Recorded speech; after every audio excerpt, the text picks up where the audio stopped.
Welcome to Financial Focus, brought to you by GulfCoast Financial Services founder and CEO, John Kuykendall. John and his team of financial, legal, and tax professionals have been providing North Florida savers and investors sound, comprehensive financial guidance for over 30 years, helping you to achieve important life and planning goals. Be sure to like, subscribe, share, and tune in for more Financial Focus by visiting GulfCoastFinancial.net.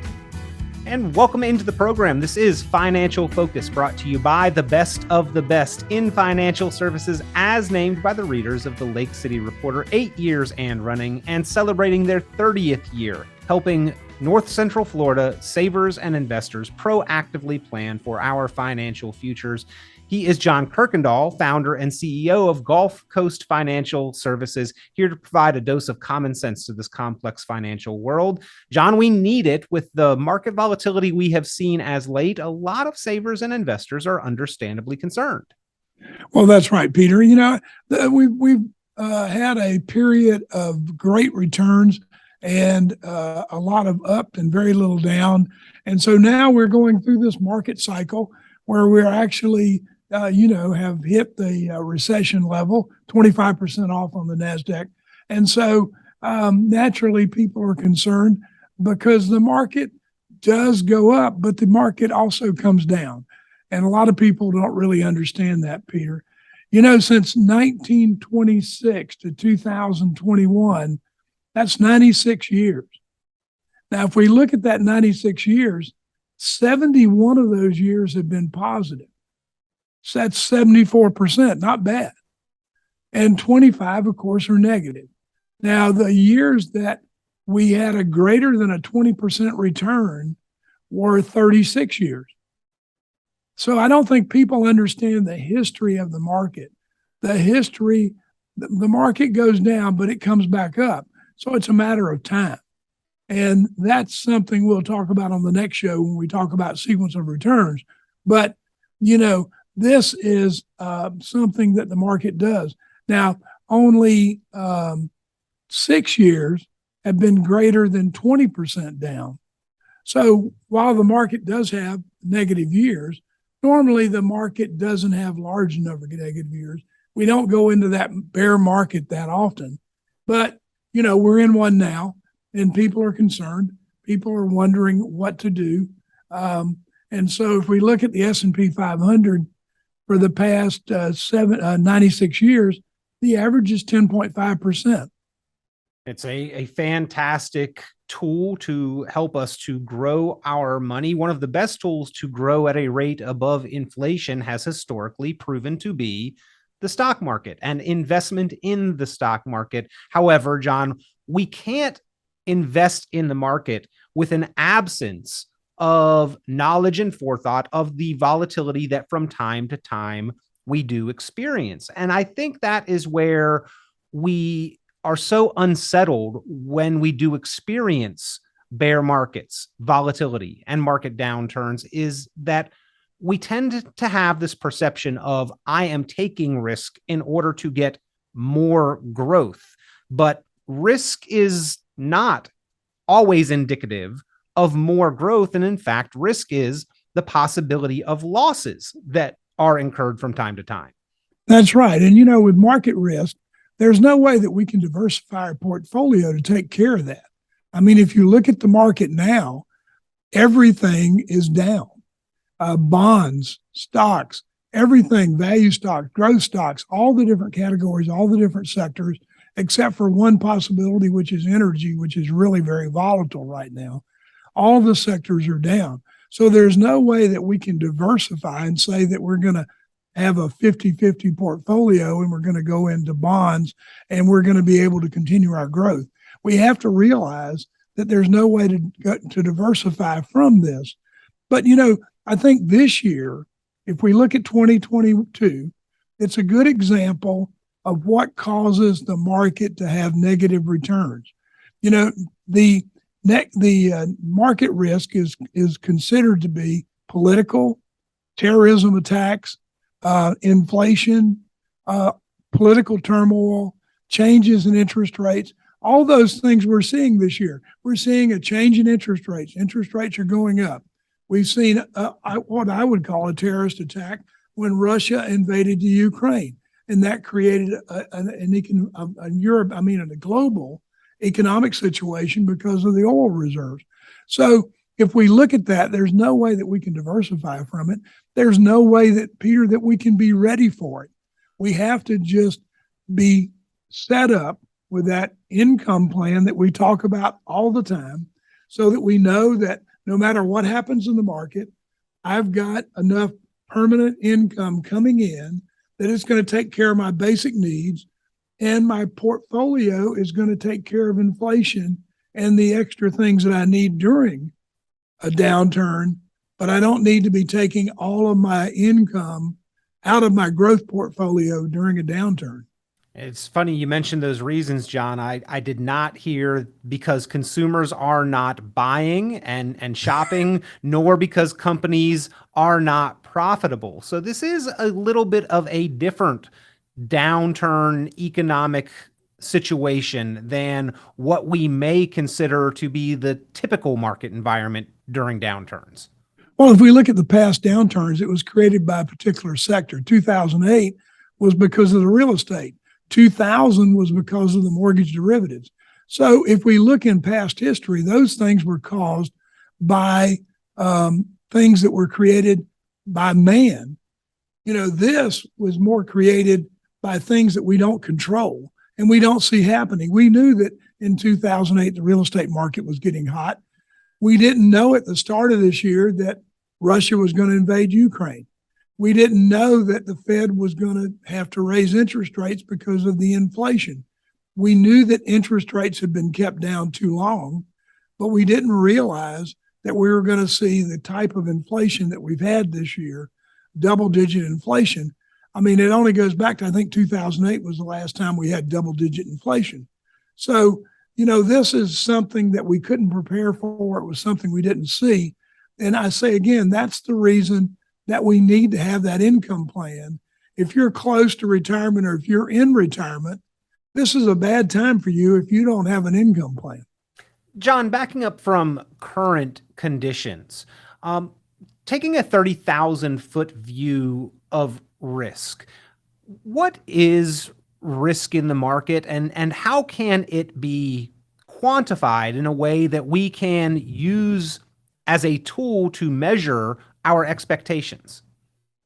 Well, Peter, I think if we look at a 30,000 foot view, then what I'm seeing, and I hope this is what we're asking, is that through market diversification and staying in the market, not trying to time the market, but having the type of portfolio that I need for my particular needs and my risk level, as we've often said, if you're sleeping at night or if you're not sleeping, then your risk level's too high. If you're not sleeping, if you are sleeping, then you're good.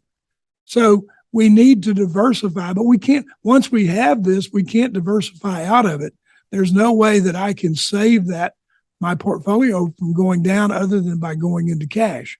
So there are certain things that I need to do beforehand, but market risk, affects the performance of the entire market simultaneously. And so market risk cannot be eliminated, as I said, through diversification. It may arise due to changes, as we talked about, in interest rate and other things, but there's no way to really get ready for it. But if we look at it from a big scale, if I'd been properly diversified through the whole process and I hadn't gotten greedy and figured that the market was going to go up forever, which a lot of people did and have, then I'm in pretty good shape. There's another term that we commonly hear, John, risk tolerance. Where does risk tolerance measure up with quantifying our actual risk exposure? Well, if my risk tolerance tells me how much risk I'm willing to accept before I dump my portfolio. And so if my risk portfolio is like a 60, meaning that I need 60% stocks and 40% bonds or other solutions, then, and if I'm really all in growth stocks and aggressive stocks, then my risk tolerance is out of whack. And what happens is when I start losing money, I'm going to lose faster than I am willing to. And being the human that I am, I'm going to do something drastic by totally getting out of the market at the wrong time. So I'm going to buy high and sell low, which isn't the right way. We're supposed to buy low and sell high, I thought.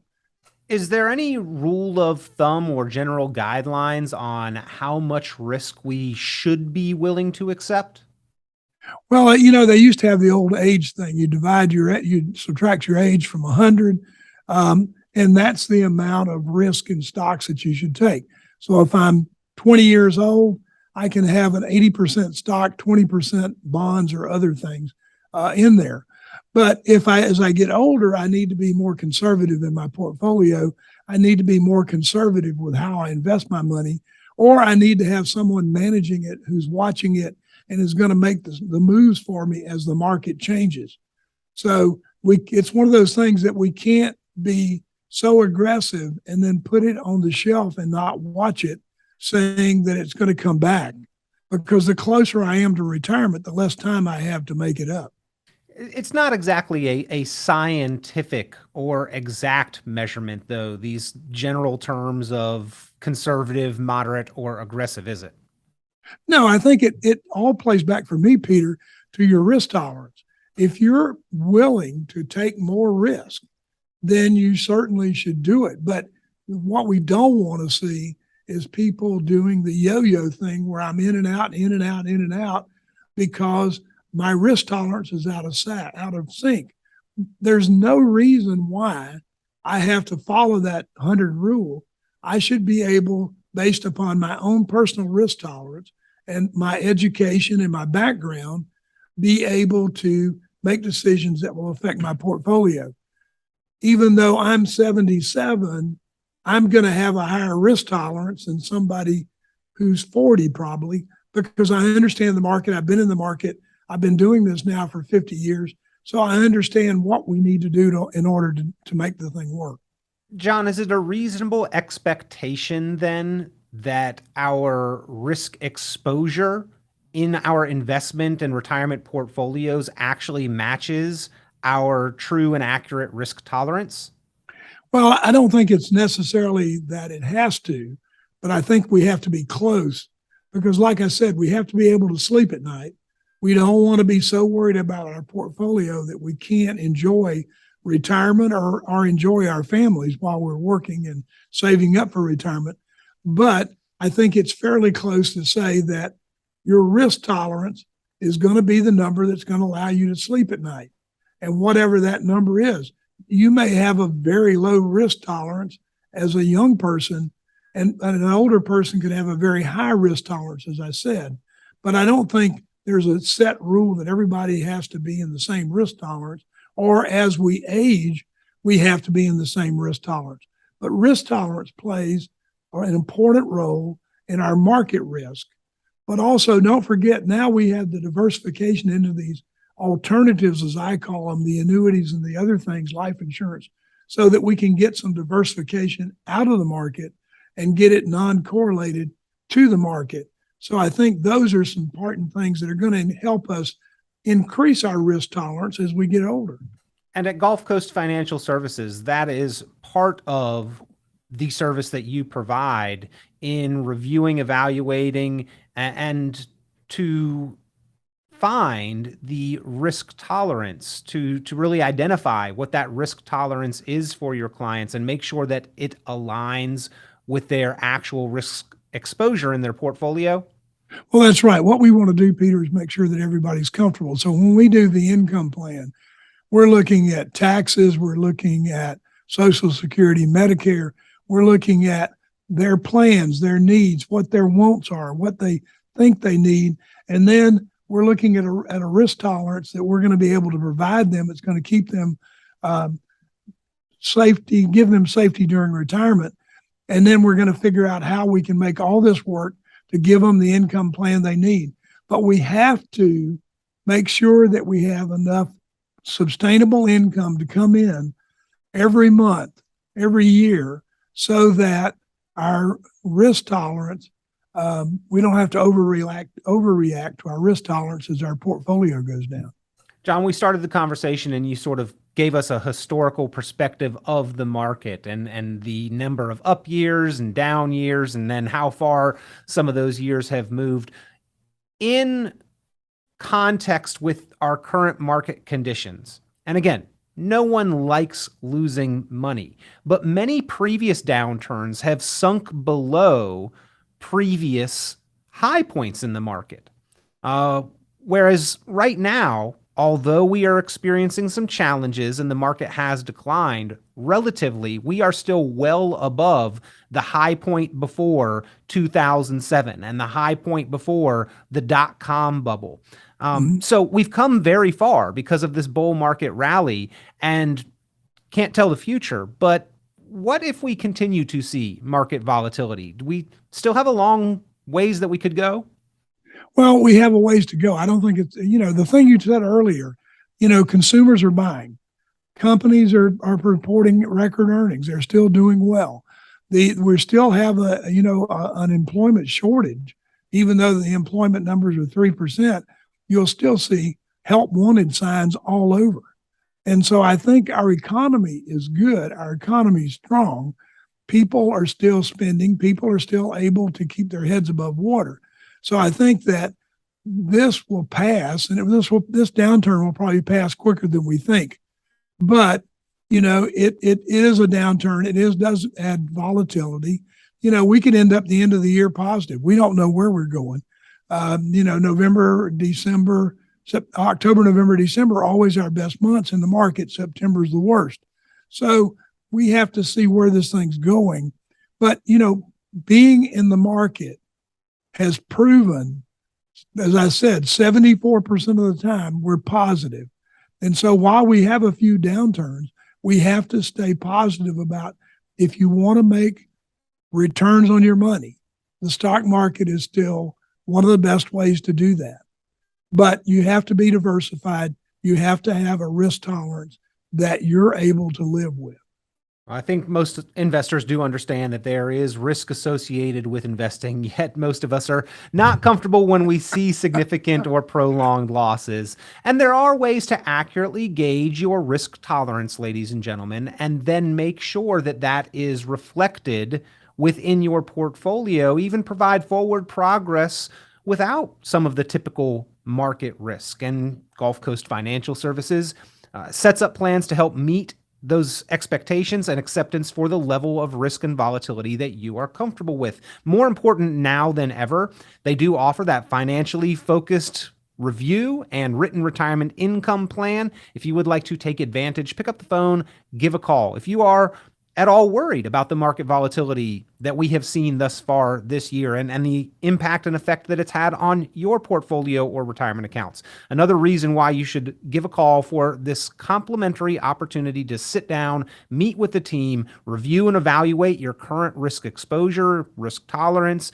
and your holistic plan to make sure that you are not overpaying in fees, that you have a plan set up to manage taxes throughout retirement, and most importantly, that written retirement income plan component.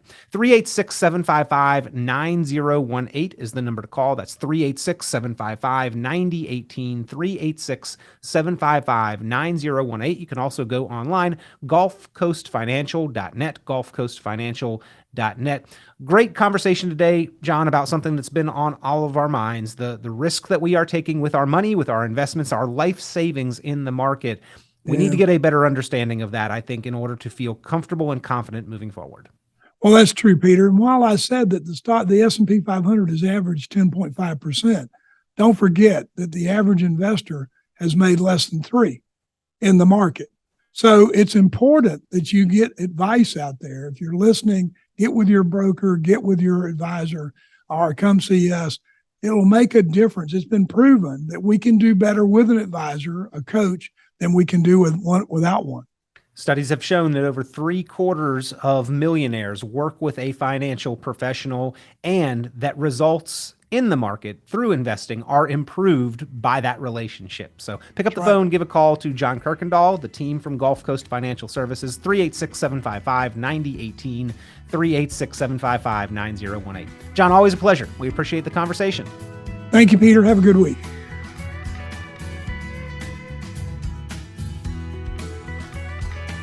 Be sure to like, subscribe, share, and tune in for more financial focus by visiting GulfCoastFinancial.net.